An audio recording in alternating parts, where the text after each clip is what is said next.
여러분 안녕하십니까. 자, 대선 공약이 어떤 건지 뭐 기억나는 게 있습니까? 저는 몇 개 기억 안 납니다. 한 두세 개 기억납니다. 자, 기억나는 공약을 보면 이런 게 있고요. 민주당 신혼부부에 1억 주고 셋 나오면 탕감하겠다. 공짜로 혼자 된다는 거죠. 3명만 나오면은. 근데 이것도 분명히 포퓰리즘인데 이거는 합리적 포퓰리즘으로 보이는데, 허경영 전 대선 후보 지난 대선 때 나왔었죠. 그 공약을 그냥 뺏겨갔네. 그게 비슷하죠. 거기는 그냥 조건 없이 1억 준다는 거였고요. 이거는 신혼부부에 1억 주고 셋을 낳으면 탕감해준다. 이런 어떤 조건을 달긴 했지만 이건 허경영표 공약이 맞네. 아, 이재명 정말 기가 막힙니다. 기가 막혀. 그런데 왠지 이 공약은 조금 효과가 있겠다라고 생각이 들 수도 있겠어요. 1억이란 돈은 지금도 여전히 큰 돈 아닙니까? 자, 이런 공약. 또 이재명 기본소득을 뺀다라고 하네요. 이게 이제 워낙 논란이 심하니까 25만 원씩 주는 그 기본소득 말이죠. 대신에 이제 요거 교묘하게 비틀어 가지고 전생의 기본권으로 바꾼다라고 합니다. 요거는 아마 어떤 형태로든 요것도 이제 포퓰리즘으로 계속 나갈 거예요. 자, 요런 어떤 얍삽한 짓을 하고 있고요. 조삼모사죠, 조삼모사. 자, 홍준표의 그 공약 가운데 이게 단연 눈에 이제 띄는 거죠. 흉악범은 당장 사형을 집행하겠다. 여기에 대해서 환호하는 사람들이 꽤 많습니다. 이런 파격적인 공약이 좀 필요해야 되는 그런 상황이 왔죠. 그리고 사람들 뇌리에는 이런 뚜렷한 공약 몇 개만 기억이 되지 나머지들은 잘 알 수가 없어요. 대표 공약 1개 내지 2개만 사람들이 기억해 줍니다. 근데 공약집 발표할 때 보면 뭐 100가지, 200가지 막 이렇잖아요. 엄청나게 많은 공약이 들어오거든. 자, 어쨌거나, 자, 이런 공약들이 눈에 띕니다. 성장, 복지, 비례 제도 도입, 이런 것들은 설명하자면 상당히 어려울 거예요. 그렇지만 좋은 공약 같습니다. 어쨌거나, 자, 주요 후보들의 공약 몇 개인지 한번 살펴보겠습니다. 자, 이재명입니다. 자, 이재명은요, 이미 오래전부터 대선 운동을 했었죠. 공약 발표를 계속해서 해가지고 사람들에게 인지도가 굉장히 높아져 있습니다. 그러니까 지난 그 탄핵 상황 속에서 이재명 혼자 선수로 뛰었던 거죠. 이제 국민의힘 후보들 중에는 한동훈하고 홍준표는 그래도 조금 했는데 김문수 후보는 그런 면에서는 완전히 출발을 늦게 했죠, 지금. 자, 이재명 장애인 돌봄 국가 책임제 공약. 일가족 삶 무너지는 비극 방치할 수 없다. 이것도 결국에는 따뜻한 공약처럼 보이지만 포퓰리즘이고요. 발달 정신장애인 돌봄 국가 책임제 실시하겠다. 국민의힘에서도 이 비슷한 공약을 아마 갖고 나올 겁니다. 이래저래. 장애인 숫자가 워낙 많거든요. 그래서 500만이다, 뭐 600만이다, 700만이다 그런 말이 있는데, 자,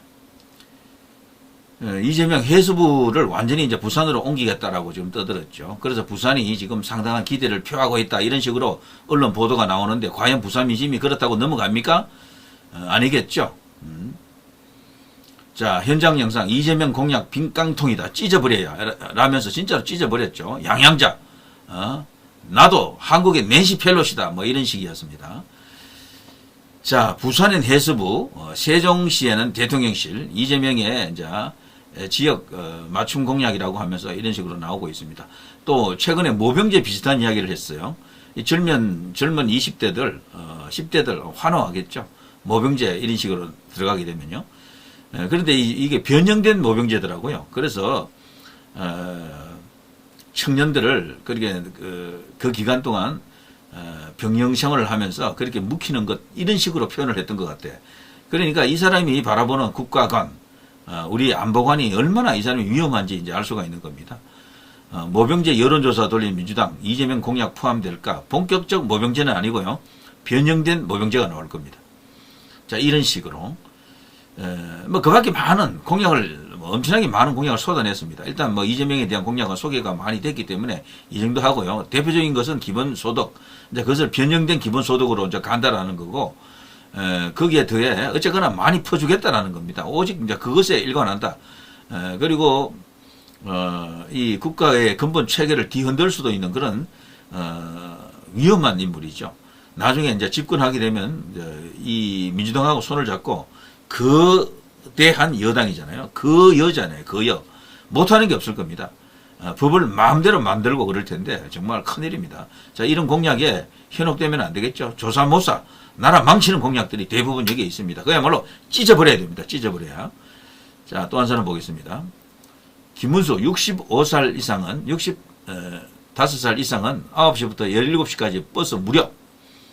자, 이것이 말이죠. 어떻게 보면 보수 정치인들이 내걸 수 있는 이것도 일종의 이제 복지 공약이지만 포퓰리즘이잖아요. 이것도 약간은 이 정도 수준이죠. 이거 이상은 못 나갈 겁니다. 보수 쪽은. 그래서 지르는 금액에서 단위 차이가 커요.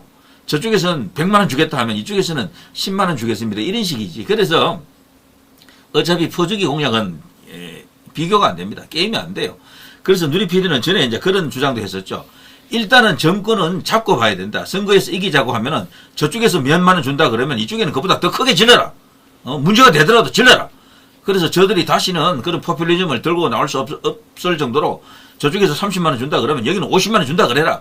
이런 말도 한 적이 있습니다만 그건 쉽지 않죠. 왜냐하면 기본적으로 이 보수 세력은 퍼주기는 포퓰리즘은 악이다, 나쁘다, 국가에 해악을 준다, 경제에 부담을 준다라는 생각을 갖고 있기 때문에 거의 잘 시행을 못해요. 자, 최대한 나가는 게 이 정도입니다. 65살 이상은 9시부터 17시까지 버스 무료. 김문수 고령증 버스 무료화, 장애인 디지털 교통패스 도입. 이런 것들은 어쨌거나 충분히 받아들일 만한 공약이다. 이런 생각이 드네요. 자, 이런 공약을 이제 하루에 하나씩 이런 식으로 이제 주요 공약을 발표하는 것 같습니다.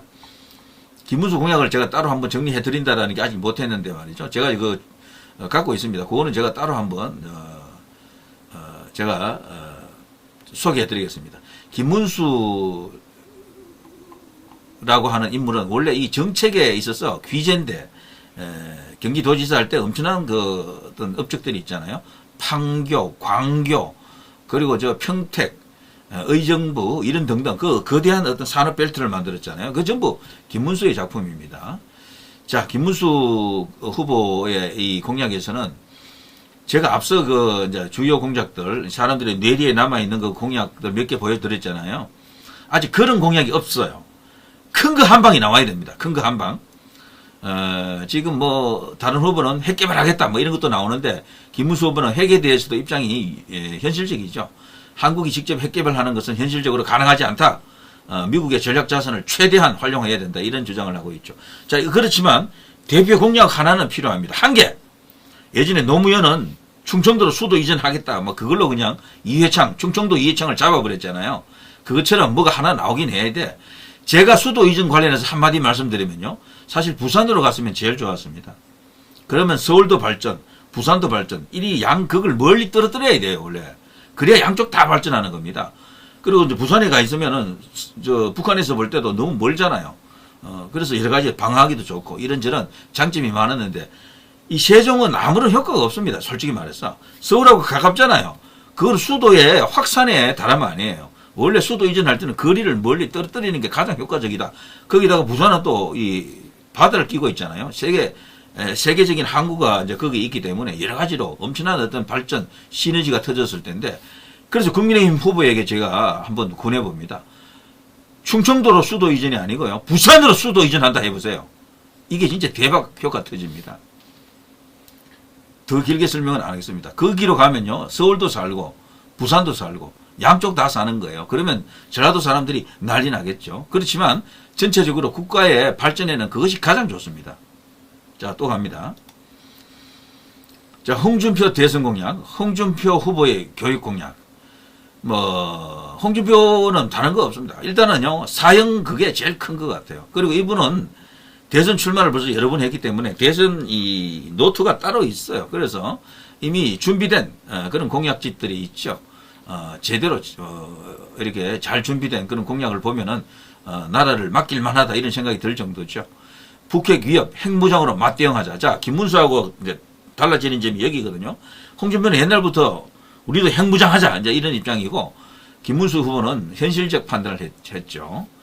자, 핵무장이 가능하면 저도 핵무장 손을 들어줍니다. 그렇지만 현실적으로 불가능해요. 우리가 핵무장 하자면 이스라엘이 지금 핵무장 한 것으로 지금 국가적으로 그걸 공표는 안 했지만 세계가 인정을 해주는 것이나 마찬가지죠. 공인은 안 했지만 이스라엘 저거 핵 갖고 있다. 다 이제 그래 보고 있잖아요. 몰래 하는 거죠. 그런 식으로. 당시에 이스라엘에 대해서는 미국이 좀 눈 감아준 측면도 있습니다. 그런데 미국이 볼 때는 추가적인 이제 핵 개발은 허용하지 않겠다라는 게 명확하거든요. 북한처럼 저런 식으로 얻어맞으면서 핵 개발할 수도 있어요. 그럼 우리나라는 무역의 나라인데 그냥 나라가 어떻게 되겠습니까? 도륙나겠죠. 그래서 핵 개발은 현실적으로 사실 방법은 없는데 어쨌거나 주장하게 되면 국민들에게는 시원하게 홍준표 잘한다. 뭐 이렇게 이제 느껴질 수는 있을 겁니다. 그렇지만 현실적으로는 미국의 전략 자산을 최대한 활용하는 게 더 위력적이다라고 생각합니다. 왜 그런가 하면 미국하고 직접적으로 다이다이 치는 게 더 힘들잖아요. 이 북한 입장에서는 중국 입장에서 봐도 그렇고 우리가 핵을 가져버리면은 어차피 핵은 사용하는 게 아니거든. 이건 방어 수단이기 때문에 그 북이나 중국이나 그 핵 무서워 가지고 뭐 지금까지 하는 짓을 안 할 리는 없어요. 제가 볼 때. 그보다는 미국을 끼고 있는 게 훨씬 더 위력적이다라고 생각합니다. 자, 도시 재개발 활성화, 나경원 핵전략사령부 신설, 뭐 쭉쭉 있습니다. 청와대 복귀 개헌 추진한다라는 이런 공약. 이것도 굉장히 큰 뉴스네요. 홍준표 대선 공약 발표, 청와대 복귀 개헌 추진. 자, 홍준표 히틀러의 나라 막아야 한다. 당선 땐 7공화국 열겠다. 이런 거는 사람들 머리에 들어갑니다. 홍준표 지금 개헌한다더라. 청와대 복귀한다더라. 7공화국 연다. 이런 식으로 이렇게 어쨌거나 사람들 뇌리에 박힐 공약을 몇 개 던져야 됩니다. 거기다가 군에 대해서도요. 홍준표는 지금 주요한 자신의 지지 기반이 2030 남자들이거든요. 특히 이대남들. 대권 도전 홍준표, 군 공약 제시, 모병제 확대, 군 가산점 제도 등 10대, 20대 표를 지금 노리고 있습니다. 뭐 이런 식으로 어쨌거나 홍준표의 그 공약은 어느 정도 이렇게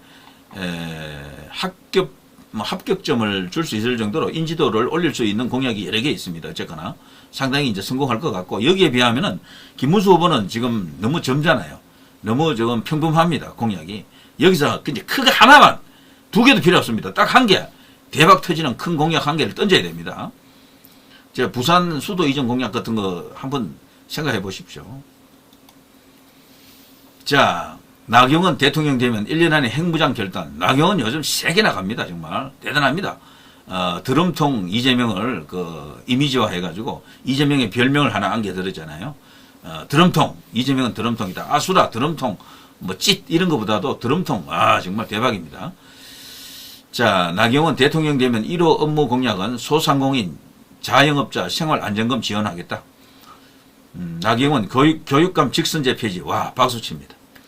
근데 이게 좋은 것도 같지만 만일에 이 좌익 대통령이 들어서 버리면은 어떻게 됩니까? 뭐 완전히 그냥 뭐 나라 전체가 교육계 전체가 그냥 좌익화 되겠죠.